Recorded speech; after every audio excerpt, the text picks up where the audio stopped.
Alrighty, everybody, welcome to the Search Scientists video case study. I'm joined by Brian, the e-commerce store owner, and Adrian, who's been working on the e-commerce store for the last few months.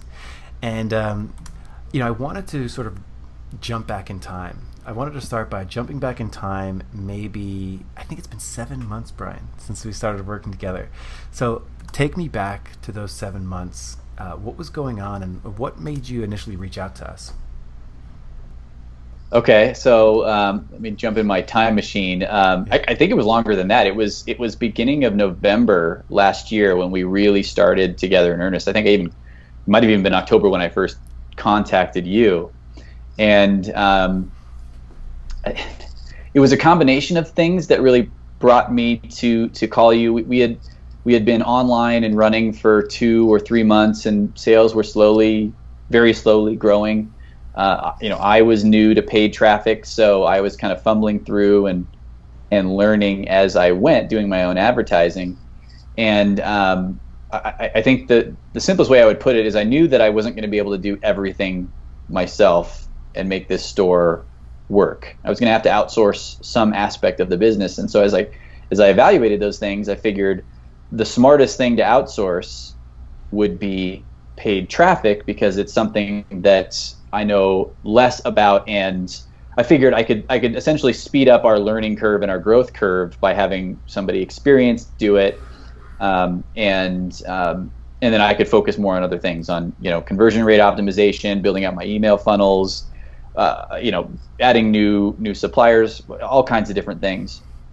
So that was what drove me to initially call you guys, and then fast forward a little bit, I can't remember if this is exactly part of your question, but what I think ultimately convinced me to work with you was really it was our direct conversation, Michael. I mean, you kind of you expressed a lot of confidence in the store and in that your ability to make a difference and grow the store relatively quickly. And I do remember the way you guys set up the program, whereas other agencies typically ask for a long-term contract or have weird cancellation policies. You're like, look, let's just do. Essentially, it was like 30 days at a time, right? If you need to cancel at any point, if we're not performing, then so be it, right? And so that kind of showed a confidence, and you sort of put your money where your mouth was, so to speak. And that was kind of like the last hurdle in my mind. Mm-hmm. Absolutely. I'd say, thank you for those kind words. I would also fire back at you. The types of clients that we like to work with are just like you described what your activities would be, in the sense of, sure, we can come in and set up great campaigns, but they may fall flat if someone's not there thinking about conversion rate optimization, thinking about how they get leads, thinking about what their sales funnel looks like. So I'm sure we're going to get into this, but it's been really great to work with you, and I don't think we would have seen the success that we would have seen. Maybe we would have seen some success, but I think some of the biggest successes that we've had have been actually a cooperation between the two of us, working on lead generation, working on your website, getting more products in there. So I think that is a big part of it as well. And in terms of, I'm a big believer that we want to set the precedent in terms of our month-to-month agreements. We do want to set the precedent that we're here to show up every single month, that if we're not performing or if we're completely dropping the ball or something like that, does have real consequences for us. So I like setting that precedent. I like setting that environment. Yeah. Mm-hmm. So Adrian, from your perspective, so Brian comes in, we have a talk, we look at the account, and we sort of send over our preliminary areas where we may help. Adrian, do you remember 7-8 months ago cracking open that account for the first time? What did you think? I remember that there were a couple campaigns in there, but they weren't performing exactly as they should. I remember that I figured that we need to launch much more targeted campaigns and branded campaigns for pretty much every product in the niche. And that we also need to split the shopping campaigns into our A/B testing methods. Mm-hmm. I think those were the most important things at the beginning. Mm-hmm. I can't even remember if I knew what that was. Mm-hmm. I remember having the conversation with you, Michael, and you even I think you even pointed me in the direction of some videos and things to kind of learn about that that A/B method. But yeah, I think we pretty much just basically had our single shopping campaign that was doing most of the work, not very well, but doing most of the work. Yeah, this is why I know, like, if an e-commerce store comes to us, I almost know that we can add value just by setting up the shopping campaigns. Yeah, just like Adrian said, in an alpha, beta. Sometimes we do, first, second, and third level, in certain cases. But basically, it's an alpha, beta structure where your high converting terms are funneled into one campaign, so you could bid aggressively, and then your lower converting terms can flow into another campaign where you can bid a lot more conservatively. Like you're bidding down on those, but you're bidding much more aggressively on the winning terms. And what's so cool about that is, like, everybody else only has one shopping campaign, or their products are only in one campaign, so they end up bidding the average of all their good terms and their bad terms.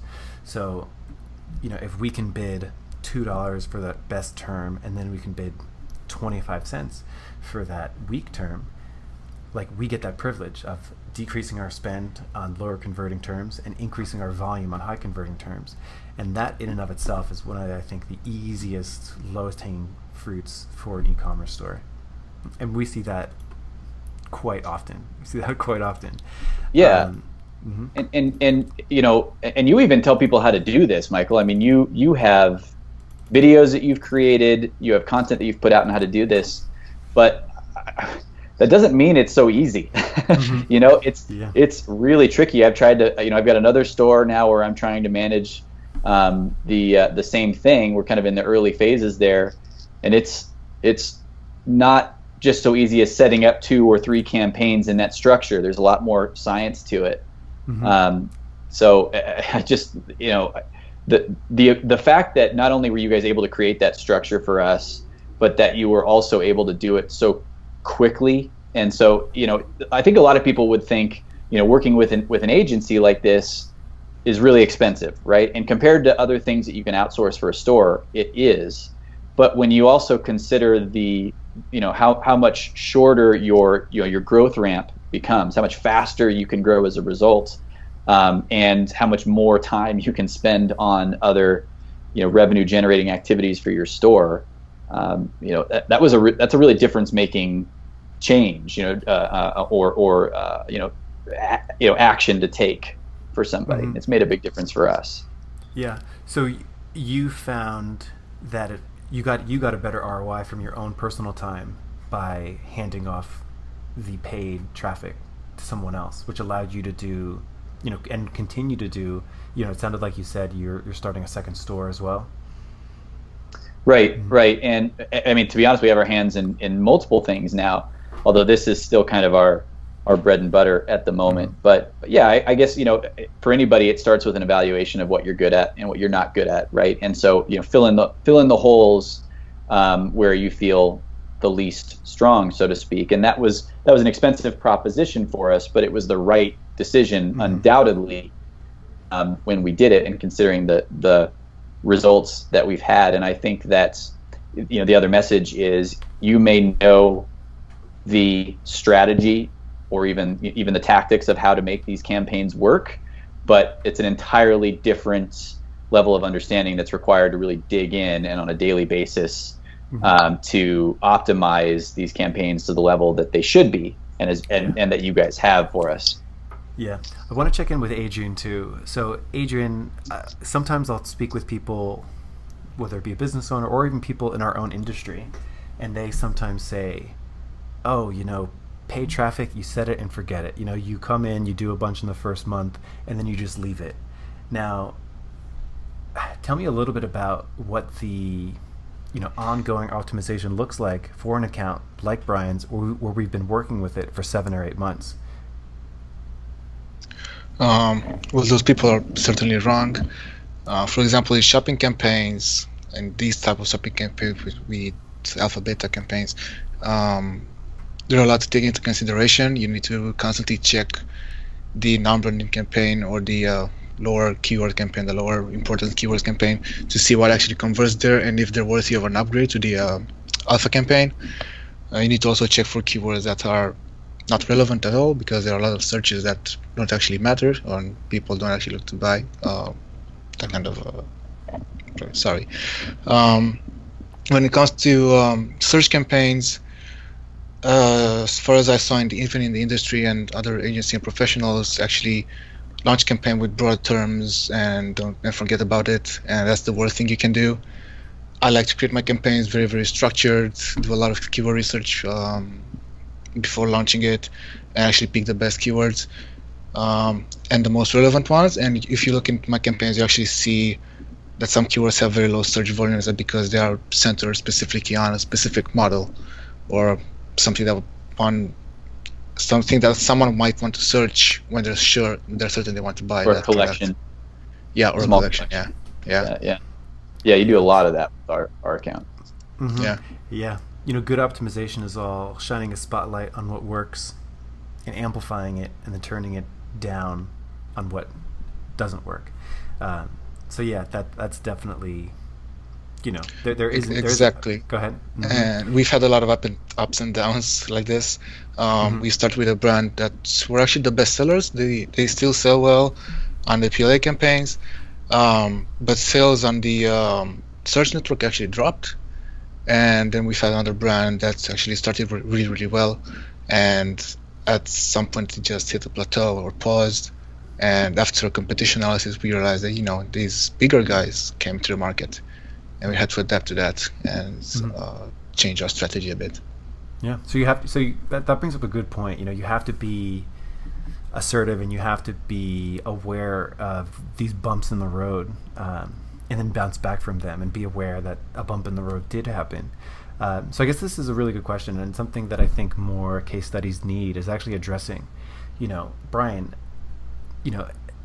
every relationship will always have some bump in the road, right? Like nothing is always sunshine and rainbows all the time. So I guess, let's be a little bit transparent here and actually maybe comment, what kind of bump in the road has happened, and then how have we maybe bounced back from that? Tell people a little bit about that, because I think that's really, it's worth sharing.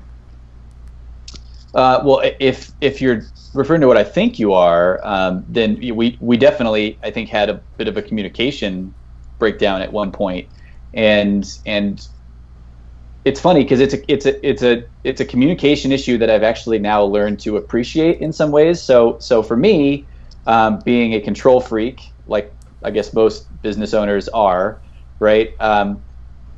Working with you guys who, you guys just kind of go to work. I don't know how else to describe it. You guys put your head down and, I just lost my light. Sorry, guys. You put your head down and 80, you're like the mad scientist there, right? You're plugging away at all these things. And I didn't necessarily always know what you were doing. And so I think initially the challenge was for my expectations to kind of be set properly, to understand how 80 was going to work and how the campaigns were going to be optimized. And then it was also you guys acknowledging, hey, Brian needs to kind of understand a little bit more of what's being done on a daily basis. And so, for example, you guys have created the videos now on a monthly basis that kind of explains what's ahead and what's behind. And that's not to say you guys weren't communicating. You guys were sharing a lot of info. You guys have open Asana calendars so I can look at any given day and see what 80's working on. Really, the part of the problem there is I would look at that calendar and I'd see that 80's working on these things, and I'm like, what does keyword deduper mean? It was like all these all these weird terms that I didn't even recognize, right? So since then we've definitely gotten a lot better at communicating about this stuff. Mm-hmm. Yeah, I think that's it's an interesting balance that we always try to play. Like, we want to share our project management board, but you're absolutely right. Sometimes it may look like a foreign language. So then that creates hey, like I can see I can see this task is happening, but what does that actually mean? So I think that's good, and hopefully we communicated. Hopefully this is no longer an issue. Yeah, I think so, and some of it comes from my better understanding AdWords and everything, and all the other platforms too, understanding what 80 was or is doing, right? Mm-hmm.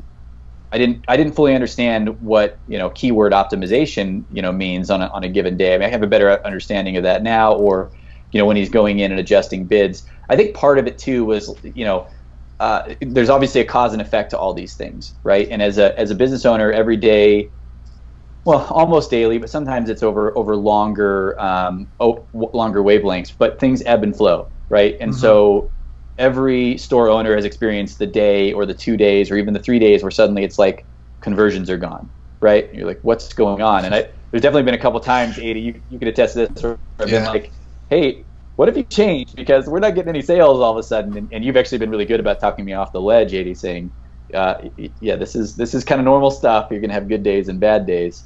But I think it's important for a business owner like us to kind of have some track of what's being adjusted. So if 80, is, let's say he's increasing bids 15% in certain campaigns or something like that, that's helpful stuff for me to know, so I can kind of concurrently be watching and seeing how the results, bear out in Shopify. Yeah, absolutely. So, to finish that, things do follow kind of like a sine wave. Oh, we lost Adrian. Yeah, but things do sometimes follow a sine wave, right? Where things will move up, things will move down, almost based off randomness, or just that's the way that customer flow comes in and out. But what's cool about it, we were looking at the numbers to sort of say like, okay, great, it's been about 7 months, it's been about 8 months. The numbers that we have was that the account grew by 4x, meaning it's 4 times bigger now than it was when we first started in terms of revenue, and we're still above our target return on ad spend. Sorry, apparently I got kicked out. Yeah. No. So let's just touch on that one more time. So yeah, you're absolutely right, Brian. Things definitely, it'd be great if every single week was always better than the previous week. But there is this sort of sine wave where, some weeks will be better than the next week, some weeks will be better than the next week. But ideally, that moves in an up and to the right direction. So as we're sort of trending upwards. And the numbers that I had when I was reviewing this was that the account's actually 4 times larger than it was when we first started in terms of revenue, and we're still at our target return on ad spend. So we've been able to trend up and to the right. Yeah, to be honest, I'd say you're underestimating it, because, and I'm going to actually try and pull up the numbers as I'm talking to you, but because honestly, I just recently did an analysis over the last 3 months and found that roughly 35% of our sales for the last 3 months have been offline sales. So what you're looking at are the online sales, and it's not traceable, but I can guarantee you the other 35% of business is largely linked to the advertising as well. So I mean, by straight sales, we're more than 5x. Actually, we're more than 6x where we started back in November. Awesome! Wow. So I'd say that's a pretty good result. Yeah, and this is that's not uncommon for AdWords to say one thing, but the actual numbers to be a little different. Phone call sales come in, and it's hard to track those back to the AdWords account itself. If you don't mind talking about it, Michael, I mean, that's actually been another really interesting challenge for us. I would say, and that's not a challenge of working with you. It's just been a general challenge, and is managing issues with conversion tracking with Shopify and with AdWords and analytics. I mean, honestly, we get different numbers in every single platform. Hopefully, some of that's going to be fixed now with the changes in Shopify. But Adi and I just yesterday, as a matter of fact, were literally having a conversation about considering upping our bid, so to speak, and lowering our expectations for return on ad spend, knowing that those clicks are turning into sales, and more importantly, they're turning into larger quote opportunities, large quantity opportunities that we want to keep capturing. Yeah, I've thought so much about this because it's frustrating, right? It would be really nice to see like a 1-to-1 ratio. Like for every dollar we spend, we know that we generate, $3. We know it, we can see it, we can measure it. I've come to the conclusion that there is no perfect conversion attribution, there perhaps never will be, because even if you were to track absolutely everything, like every single click, every single person, every single movement, what you would be given is an amount of data where you still need to then pick how you interpret it. Because if someone clicks on an AdWords ad on Monday and then sees a Facebook dynamic retargeting ad and then converts, who do you give the sale to? Do you give it to just Facebook, or because that was the one that eventually led to the conversion? Do you give it just to AdWords because that was their first touch? Do you look at it from a business owner perspective, just as like total advertising spent and then total revenue generated? Do you look at it from the PPCer's perspective? Because when we're optimizing campaigns, it would be a mistake for us to turn off that initial AdWords click, because then that person never would have seen the site, then they would have never been retargeted, and they never would have been a customer. So we look at AdWords kind of for AdWords performance, and then we look at Facebook ads for Facebook performance, even though none of these things are in a vacuum. And then you probably have your own way of looking at total amount spent and total revenue. So conversion tracking, I think, is something that will always be a challenge. And to sort of put a bow on that, it's really to just be aware of the way that we are tracking it. Like, take some time, think about it, track it, and then stick to it. And numbers should, all things being equal, the numbers should still move in the right direction. And I'm sure, Adrian, you have some ideas, I'm sure, too. Yeah, a couple of things to say about this, specific to here, to the conversion tracking issues. I remember in the beginning we were tracking, I believe, too few conversions, and we didn't know how to actually fix this. And actually, we finally managed to fix that, and after a couple of months, we've figured out that AdWords is actually tracking more conversion than it should. So this was headaches from Shopify and AdWords integration. But something else that's really, really worth mentioning is that what we actually saw live after the first 3 months, I believe, Brian, that sales actually started piling up, and we saw the every network at work. We saw AdWords, and then we saw Bing and Facebook. And after we had all of these set up, we actually saw them starting to work together a lot better than AdWords could on its own, or Facebook on its own, or Bing on its own, and so on. Mm-hmm. Yeah, there's a really cool emergent effect. Like a rising tide does lift all ships. Like everyone we see, if they're doing just AdWords and then we add Facebook, there's usually a lift to even AdWords because they're working in conjunction. People see it and they get retargeted. And then if the client starts doing content marketing or video marketing, we see a lift in sort of everything. So like the best thing is to do all the things all the time, but of course that's not practical. So sort of taking that stair-step approach is typically exactly. And when it comes to conversion, to who we attribute the conversion, AdWords is pretty limited in assisted conversion. It shows us that we had this amount in assisted conversion, but if you take a look at analytics at assisted conversions, you're going to see how many actual points of contact a potential customer needs to have with a brand, with a company, to actually lead to a sale. So you're going to see that they came through AdWords twice, then they were retargeted to Facebook, they came by direct traffic again, and then they finally converted by organic or something like that. So that's actually really, really, really amazing to see. Mm-hmm. And it's getting better and better too as time goes on. Yeah. The technology is getting better. It's funny, if you don't mind indulging me for a second on this. I mean, one of the things that I'm thinking, going back to your original premise, right? How do you track this, right? Do you do it on an ad by ad, keyword by keyword, ad group basis? Do you look at it as a whole? One of the things that it occurs to me is I'm obviously, as a business owner, I'm looking at it mostly from the big picture, right? In general, because I'm as constituted now, I'm not diving into campaigns every day as 80 is for us. So I'm just generally looking at, spend versus, revenue versus expenses, for just to make it simple.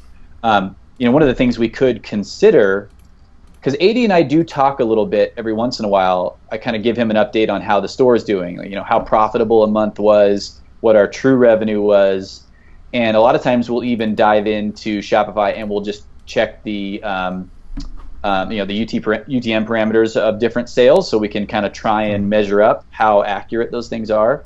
I wonder if there is kind of a reverse reporting process where you guys sort of request each month or on a regular basis, what are our total sales, and I would think 80, for you, you'd like to know, because obviously for those offline sales, you can't attribute them directly to campaign, but if we can identify the products or the brands or the collections that are selling well, that tells us something, right? That gives you something to work with, and that's kind of how we addressed it yesterday.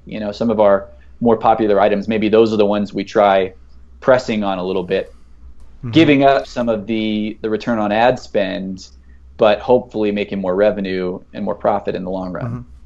This is certainly something I'd be willing to do. And that point that you just brought up is exactly why, and Adrian can attest to it. Like, I'm crazy about communication on our end, because like if Adrian only checked his email once a week, these kinds of things would never go anywhere. So I always try to hammer home, like, we need to communicate, because when you start communicating with clients, all these great things start to happen. You can have conversations like, hey, what is the best way for us to track conversions, and stuff like that comes out organically. And I even think, Adrian mentioned this conversion tracking process that took some time to get right.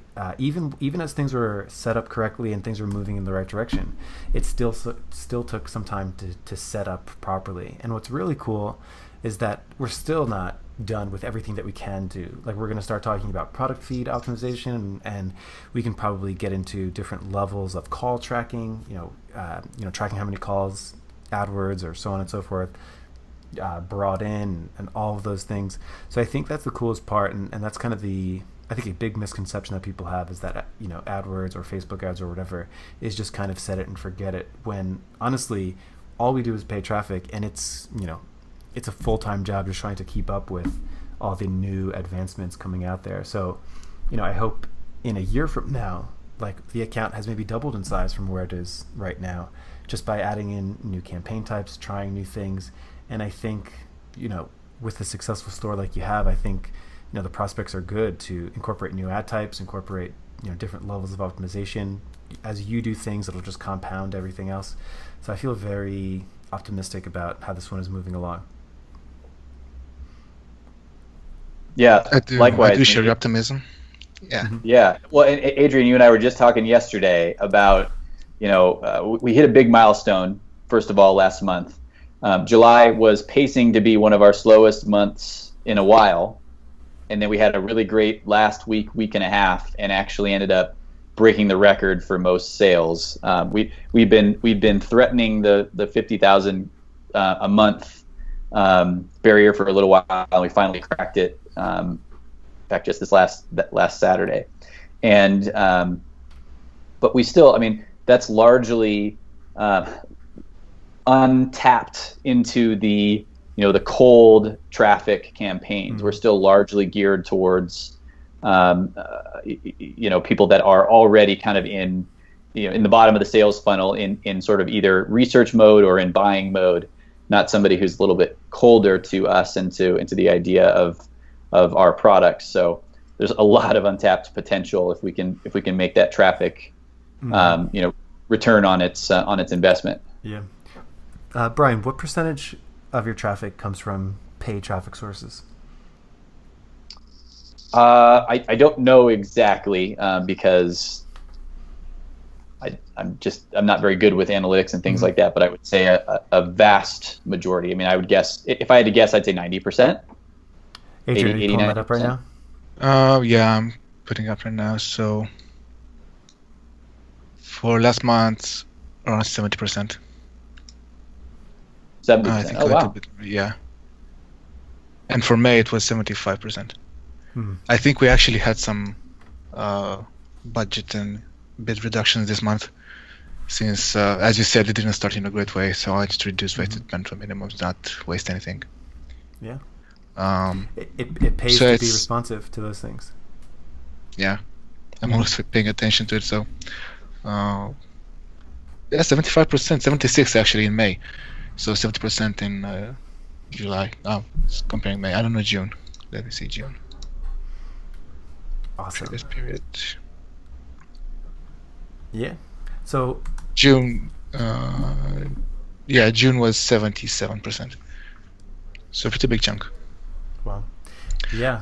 So, Brian, how does it make you feel that 75% of your traffic comes from paid traffic campaigns? Pretty good. I mean, Yeah. I would say paid traffic is very safe. It feels like a very very steady way to drive. Yeah, a very controllable way to drive traffic, and we are working a little bit on improving our organic footprint, so to speak, on driving more organic traffic. But look, I mean, when you're talking about search engine optimization, things change pretty regularly, and it's a tough thing to hang your hat on as a business owner or anybody running a business. I think more importantly, it's best to diversify your traffic, and I think a deeper question to how do I feel about the 75% traffic is how diversified is that traffic, and so I think that's something we hopefully will get better at in the coming months. But that's not because we've been poor at it per se. It's just very confident that I'm getting certain things right first and building a foundation, and then from there we can expand into different traffic sources, and so far that has worked for us. Yeah, that's exactly what we've done. So for the most part, we've actually used Facebook to retarget the bottom of the funnel, and we do have some middle of the funnel campaigns, but I'm going to target the top of the funnel campaigns and actually tap into some cold traffic to see how it goes. And actually, I was hoping personally that if we actually did this in a correct way, testing everything and cracking Facebook, we might hit 100,000, the next milestone, by the end of the year, or That's at the least goal. in 1 year. So that's Write what it I'm down. hoping. Yeah. Put it on that Write board it behind down. you, Michael. Yeah, I know, right? Awesome. Thank you so much, Brian. And what's actually really interesting is that you actually came out to Austin for a conference, and we did something that I had never done with a client before. What did we do? We worked out. That's right. We went to the gym together, and a CrossFit gym, and we crushed it. I had never done that before, but it was a really, really cool experience. I really I loved getting to know you better, and I feel like what a better way to get to know someone than lifting heavy weights over your head. Exactly. It was awesome. It was really fun. Look, we're both normal guys. We have similar interests. Let's go. Enjoy, we don't have to go have coffee or drink somewhere. Let's go do something functional, right? I loved it. I had a great time. I look forward to the next time. That's right. Hey, so do I. Actually, Yeah. I actually feel like I'm missing out. Being across the continent, across the ocean. Yeah. Yeah, I guess what people don't realize is that Adrian's not here in the United States with us. Mm-hmm. That's right. What's cool about being a distributed team is that when we put out a job call, we can literally take the best people regardless of where they applied from. And Adrian came to us. I don't think I've even mentioned to Adrian how impressed I was. He wrote his master's thesis on remote work. And I'm looking through, it was how many pages? 80 something pages. And I'm just looking through it, and I was like, wow, he has 5 pages on project management tools or something like that. And I was like, this guy knows what he's doing.